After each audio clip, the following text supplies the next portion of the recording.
Standard Time on www.rainieravenueradio.world, your South Seattle community station. And you can also listen to us on YouTube, Facebook, and of course on the Rainier Avenue Radio app. We feature interviews with people that provide services or have valuable information for seniors, their families, and the community.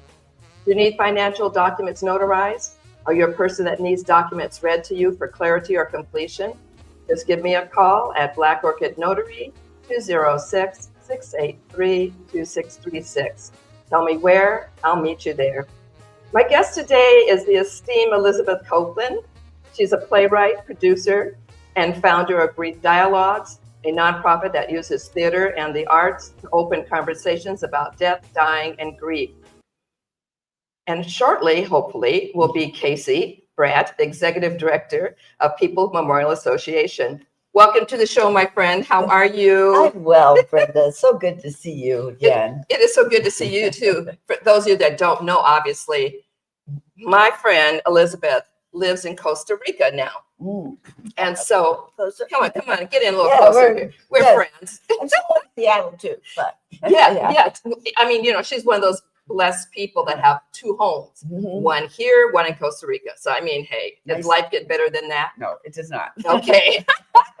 So what first inspired you to use theater as a way to open conversations about grief, dying, and legacy? Oh, great.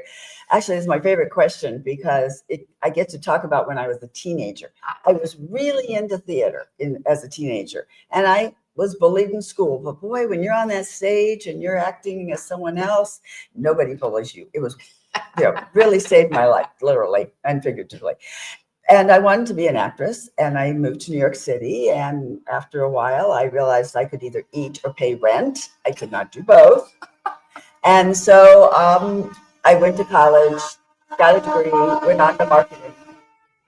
I had a marketing career, 45-year marketing career, but I still always loved theater. And to me, it was the great empathy generator. It was the idea that you could be in a room with people you didn't know and hear their story or hear their character story about lands you've never been to and probably will never go to, about situations you might be in, but haven't handled it in the same way, about people you want to know or could know. And I just love the theater and that way of expression. So fast forward to 2010, when my cousin died of ovarian cancer, and there were several other deaths that year in my immediate circle, and I wanted to talk about those deaths with my friends. Well, let's just say you would have thought I was highly contagious with some horrible disease. Or if by talking about my cousin's death, the person I was talking to would drop dead suddenly, or their husband would drop dead suddenly. And so, it was so odd. People would walk on the other side of the street when they saw me. So, and I'm not joking.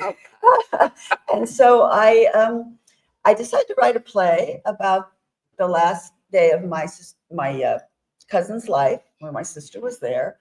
And I shared that play with some theater friends of mine, and they encouraged me to submit it to a 10-minute play contest. 10-minute plays was just starting to be a big thing. And I did. And I started to win these contests around the country. And, we all know what you win is that you get to actually have your play performed.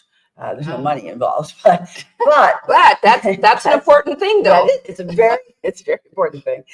The real kicker, though, was that if I was in the audience and people knew I was the playwright of that play, and that particular play was called Hospice: A Love Story, they would talk to me afterwards, and they would say things like, "Oh, great play, blah blah blah," but then they immediately go into their own grief, dying, death story, always.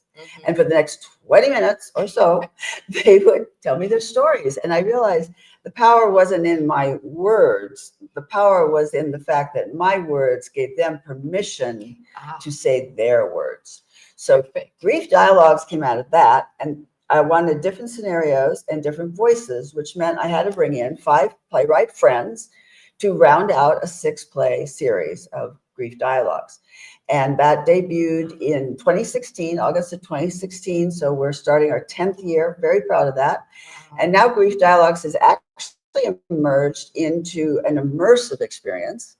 We now have 9 plays, 3 from the original, 9 plays. A play starts the whole show with everybody, and a play ends the whole show with everybody. But in between, there are simultaneous performances, and people can pick and choose.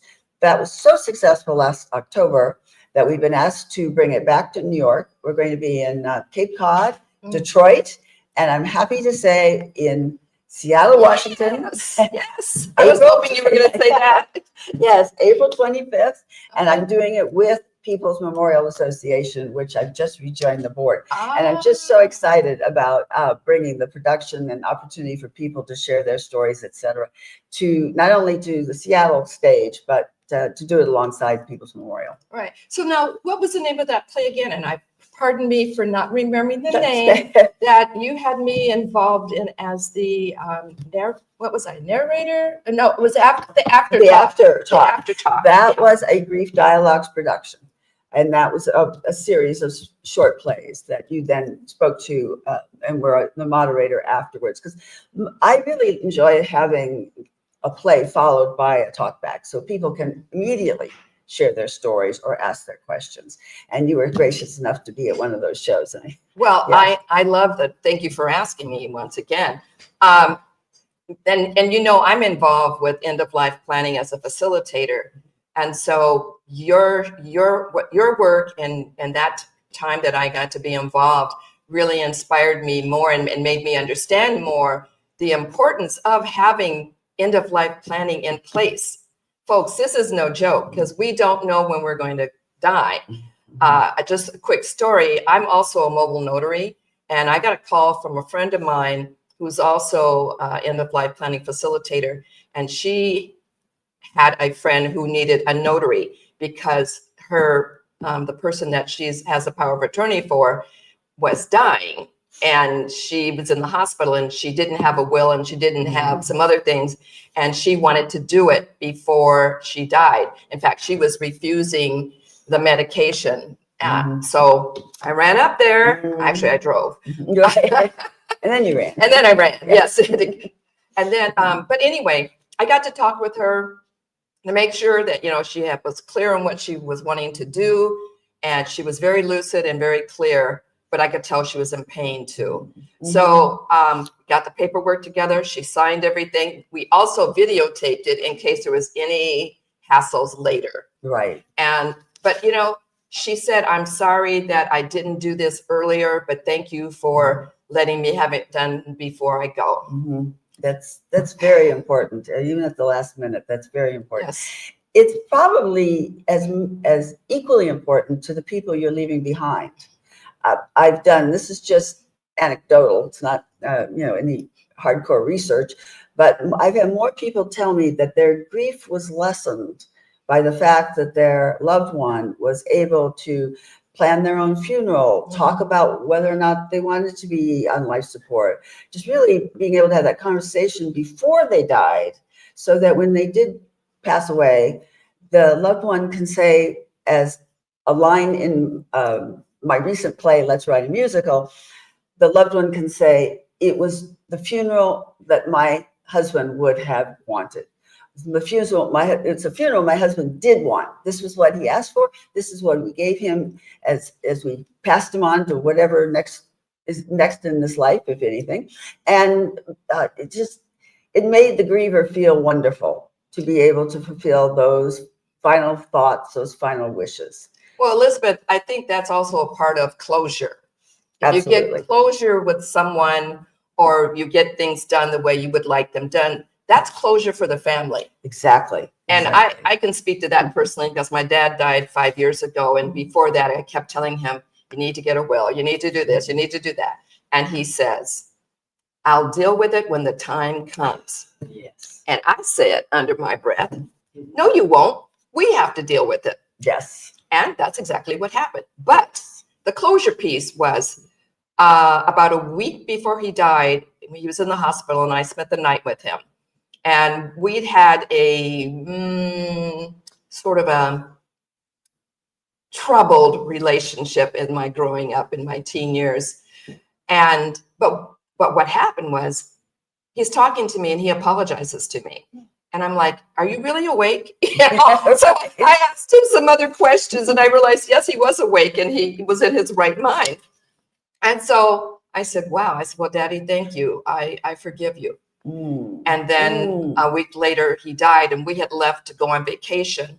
And my brother called me and said, Dad just passed. So we packed up and came back. But the day of the day of the funeral, I felt so good and light because I'd had closure with him. He said he was sorry. He'd never said he was sorry to me in his whole life.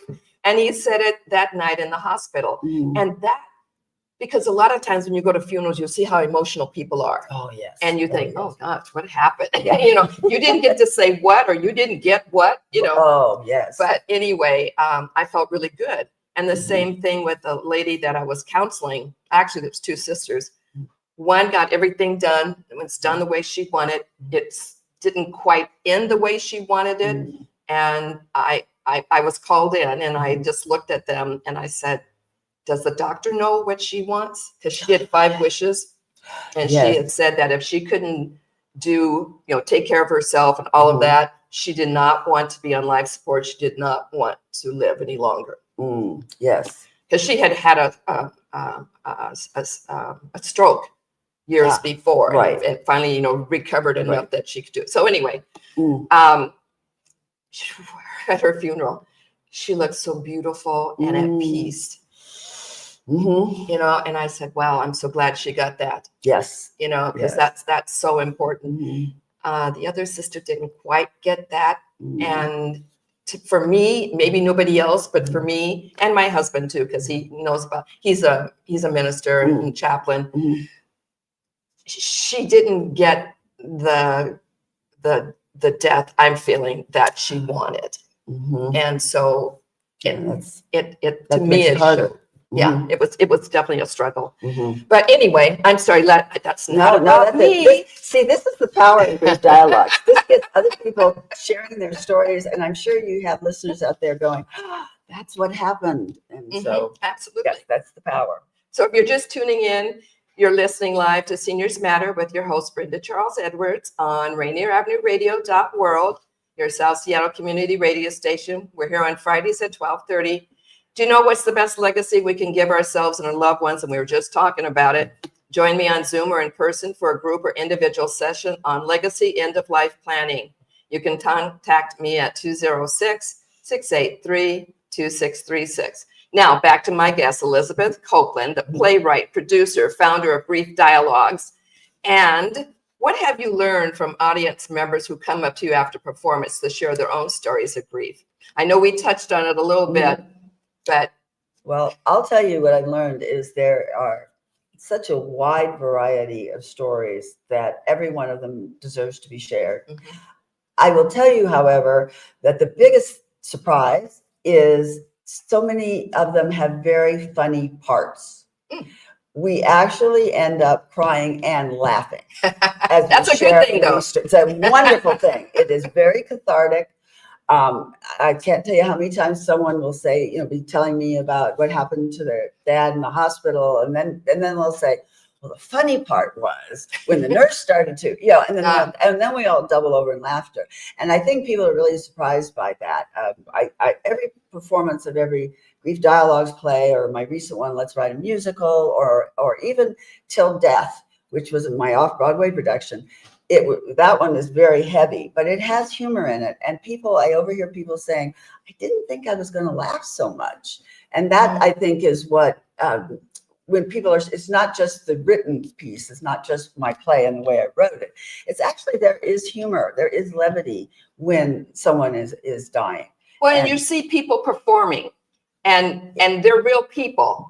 So, and from your own experiences that this is reality. Right. This happens. So I think that's wonderful. Yeah. I can't wait to see the next one that's coming. Oh, yes. Coming up. I'm just like, but she'll talk on that in just a moment. So how does your creative work challenge the stigma or silence that often surrounds grief in our culture? That's also a good question. I think that it's kind of, it's entertainment. Theater is entertainment. That's what people generally come for. They might come because they're moved. They might come because it's a topic they're interested in, etc. But overall, when you go to a theatrical production, you want to be entertained. And so I think, no, I forgot the exact question. How does your creative work challenge the stigma or silence? Yes. Okay. So they do come to be entertained, which gives them the sense that they want to talk about something. They want to learn more.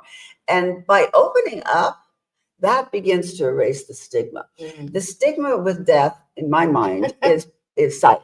Yes. Is silence. Absolutely. Burying it down, burying your sadness down. You might want to rant at God, and keeping that down is not healthy. And by doing these plays, it really brings out the best and the worst, but we can talk about it. Right. And then also by not expressing it, you could cause yourself health issues. Absolutely. So it's best to get it out, find someone you can talk to, or write it down, because then you can go back and read it. And if you want to share it with somebody, you can do that. Absolutely. Absolutely. So now you recently rejoined the board of People's Memorial Association. Right. What drew you back to that? They asked me. Well, well, that's a good reason. No, I was on the board back in, I want to say 2017, and the start of COVID.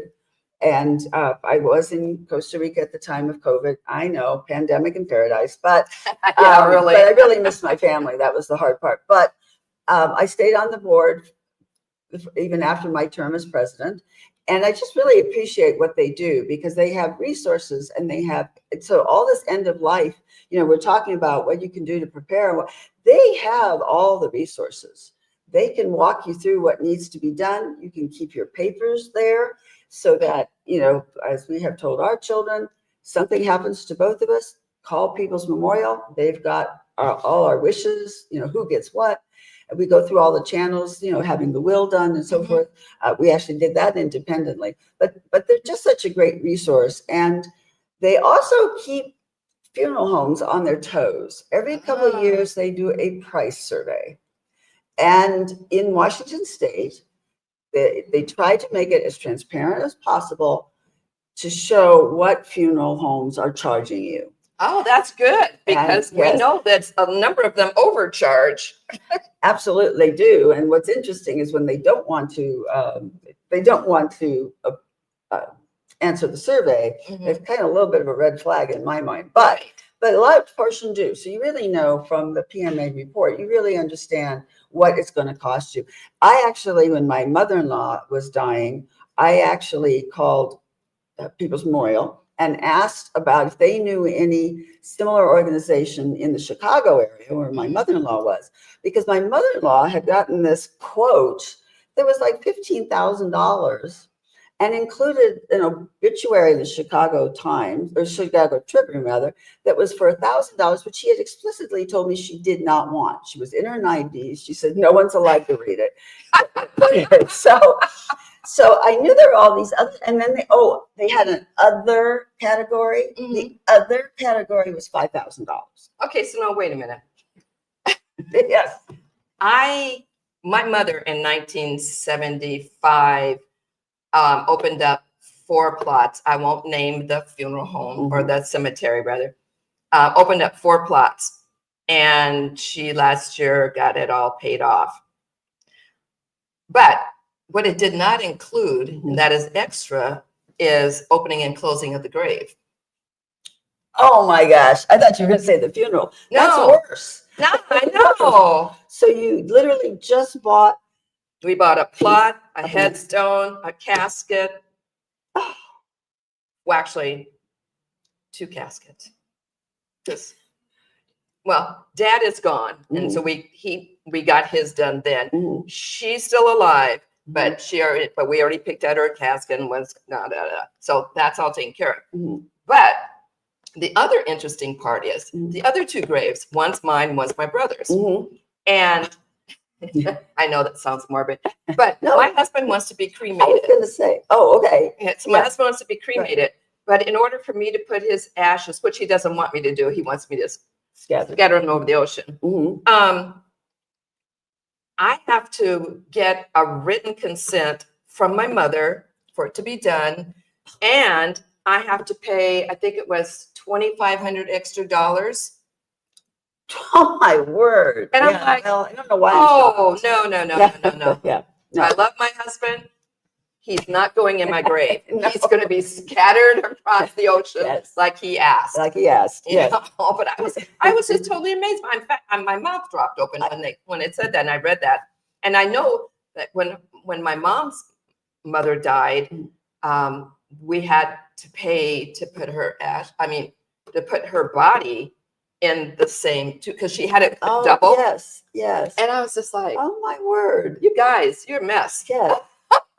And they're coming at people. It's all my, and they're coming at people when they're probably at their Worst. weakest, their lowest, their worst.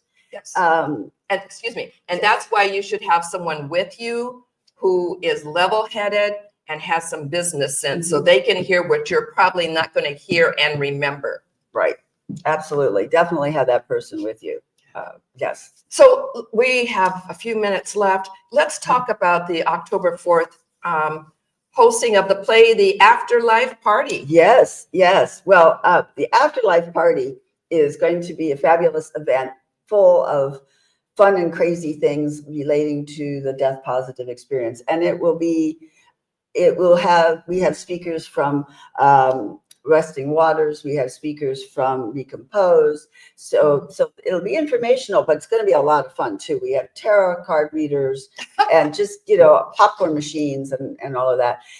And it's actually, when you think about it, it's all about the environment, really. We are going to show all the various ways that your body can be handled after death.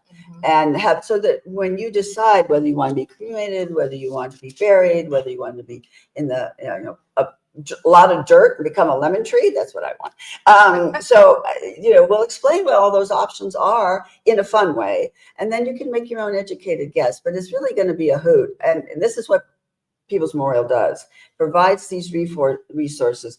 They have a program called Ducks in a Row, which helps you figure out like what documents you need to make sure are up to date and that sort of thing. So October 4th, it's going to be at the Mini Mart in Greenwood, I think. I don't know. I don't know. Anyway, I'll get you the information. Okay. So you can and I can post it. But anyway, it's going to be a super fun event. Okay. And it starts at what time? Oh dear, I forgot. Okay. Well, Casey was supposed to be here to give us these answers, but that's okay. It's okay. We'll get them. Yes. And I will definitely post it on my Facebook, and I will also, what else am I putting it on? Just about everything, Daniel. No, of course, on the Rainier Avenue Radio website. Right. Well, what I should say is that, one, I know it's in the evening and I know what time I have to be there. My husband and I are greeting everybody. So come on out and see us. All right. So looking forward, what impact do you hope your project Till Death, Brief Dialogues, the experience in Let's Write a Musical have had on our society approaching death, dying, and legacy? Oh, well, so many things come to mind. I just got back from Los Angeles where we had a workshop production, 6 performances of Let's Write a Musical, 6 performances, 6 standing ovations. Wow. And I'll tell you, it really impacts people. The number of people who came up and said, boy, that was fun, was an equal number of people coming up and saying, boy, I needed that. I'm going to go home and have a good cry. Or the emails. I received an email just today of someone who said he realized he hadn't properly grieved the loss of his wife. And the fact that he laughed during this play and he can still hum some of the songs that on that stage made it all the better. And he went home and he had that solid cry that he hadn't had since she passed. So did he say how long it had been since she passed? 3 years. 3 years. Okay. So yes, so that I feel that these theater productions are slowly but surely breaking down the stigma of talking about death, dying, and grief. I agree with you on that. Absolutely. Because I know when I saw the one that I did, which was probably shorter than what this next one's going to be, but you have an outlet. And so with this outlet, then you can go through the process and whatever. And the thing about it is with grief, you don't have to do it in the minute. You can take as long as you need. Mhm. And that's the best thing. Don't let anybody tell you to get over it. No. No. Or be strong. Or be strong. Yeah, I love that one. Be Yeah. strong. Oh, yeah. Sure. Well, okay, fine. Sure. Mhm. Right. But anyway, Elizabeth, thank you for coming on. You My know, pleasure, and as always. folks, Yeah. I will get more details on when this is. I know it's October 4th, Mhm. but this is so weird. This is an amazing Oh, lady. thank you. I think so much of her, and Thank I you, was just Brenda. thrilled when you sent me that email, and it's like, there she is. I know she's in Costa Rica, but she's coming to town. I'm like, oh, and I get to see her. I'm just so glad. So I'm so honored. Thank you, because this is a great show. I love the show. thank you. And you know, seniors do matter. and I want seniors, to- and it's with an exclamation mark. Yes. It's not just seniors matter like paperwork. No, Right. no. This is an exclamation mark. We Right. are important. Notice I said we. We We are important. Yes. Yes. So this is Brenda Charles Edwards, host of Seniors Matter with an exclamation. You can listen to us live on RainierAvenueRadio.world, YouTube, and of course on our app, Rainier Avenue Radio. Our football game of the week will be Saturday at noon, featuring number 15 Rainier Beach at Ballard from the all-new location of the Northwest Athletic Complex. And I'm assuming that's near Ingram High School, Daniel? Yes, near Ingram High School, only on Rainier Avenue Radio. Check out our website, RainierAvenueRadio.world, for more information. Thank you to my listening, viewing audience, my guest, Elizabeth Coplan, this wonderful lady. She's a founder of Grief Dialogues, and she's the, what's your title now at People's Memorial Association? I'm a board member. You're just a board, Just- you're just a board member. Well, I was president of the board. Yeah, I didn't way back realize when. that before. So that's now cool. I'm just a board member. But that's okay, but A board good members board are important. They are. They are. Special thank you to MC Class for the use of his music Ragtime. Have a great weekend, be safe, and live your life like it's golden, because it is. Bye, take care.